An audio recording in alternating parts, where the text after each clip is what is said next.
কৈলাস শিবের পরম আবাসভূমি।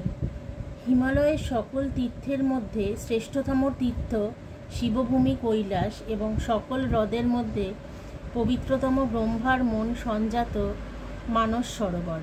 প্রকৃত অর্থে সমস্ত কৈলাস পর্বতই শিবদেহ। দুর্গমতার কারণে তীর্থপ্রাণ যাত্রীদের কাছে তিনি থাকেন অধরা। যোগীর পরম গন্তব্য তিব্বতের রুক্ষভূমিতে চারদিকে পর্বত বেষ্টিত হয়ে শ্বেতশুভ্র হিমশিখরের রূপ নিয়ে সদাশিবের ভাবঘন প্রতীক কৈলাস।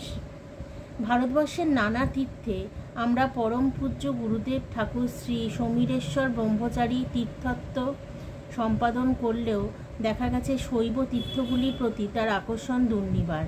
তার কৃপার বহু তীর্থে যাত্রা সঙ্গী হতে পারার সৌভাগ্য লাভ এবং তীর্থে তার উপস্থিতিতে কিভাবে তীর্থ দেবতা জাগ্রত হয় তা উপলব্ধি, কিছু ক্ষেত্রে চাক্ষুষ প্রমাণ পেয়ে নিজেকে সৌভাগ্যবান মনে করেছি।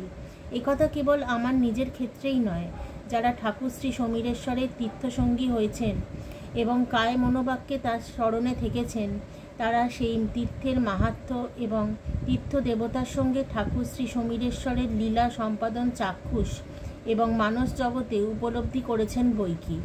পাঠকের অবগতির জন্য জানাই, লেখনীর পরবর্তীতে আমি ঠাকুর শ্রী সমীরেশ্বর ব্রহ্মচারীকে ঠাকুর নামেই সম্বোধিত করিব। বিষ্ণুক্ষেত্র থেকে শৈব ক্ষেত্রগুলিতে যাওয়ার প্রতি ঠাকুরের আকর্ষণ হয়তো এ কারণেই বেশি যে আশুতোষ শিবভক্তের সকরুণ অল্প ডাকেই সাড়া দেন।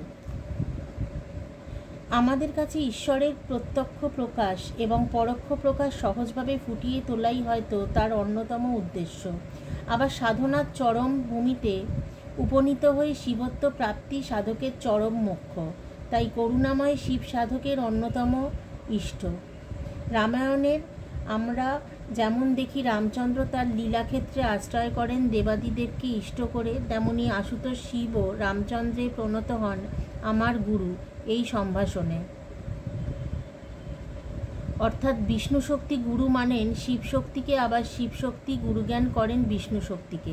ঠাকুরও হয়তো ভক্ত মাঝে শ্রী ভগবানের করুণাঘন প্রকাশ সহজেই ফুটিয়া তোলবার জন্য শিব শক্তিকে আশ্রয় করেন।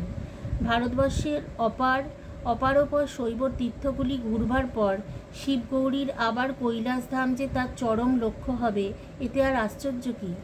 ঠাকুর কৈলাস মানস সরোবর যাবেন এ কথা বহুদিন ধরেই বলছেন। শুধু বলছেনই নয়, কৈলাস থেকে স্বয়ং শিব এনে আশ্রমে ভক্তজনের পূজার্চনার জন্য স্থাপন করবেন, এটাই তার মূল ইচ্ছা। ঠাকুর কৈলাস থেকে শিব আনবেন একথা শুনে পাঠক চমকে উঠবেন না? আমরা যারা ঠাকুরের সঙ্গে তীর্থত্ব সম্পাদন করেছি তারা জানি তার কোনো ইচ্ছাই দেবাদিদেব অপূর্ণ রাখেন না, বরং উল্টে দেবাদিদেব নিজের কিছু আবদার ঠাকুরের ওপর চাপিয়ে দেন।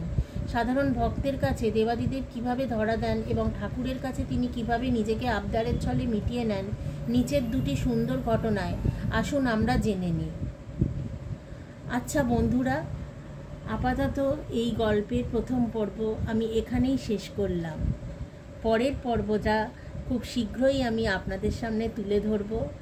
সেইটা শোনার জন্য আশা করি আপনারা সবাই আমার চ্যানেলকে সাবস্ক্রাইব করবেন এবং একটি লাইক তো অবশ্যই দেবেন। ধন্যবাদ বন্ধুরা, নমস্কার।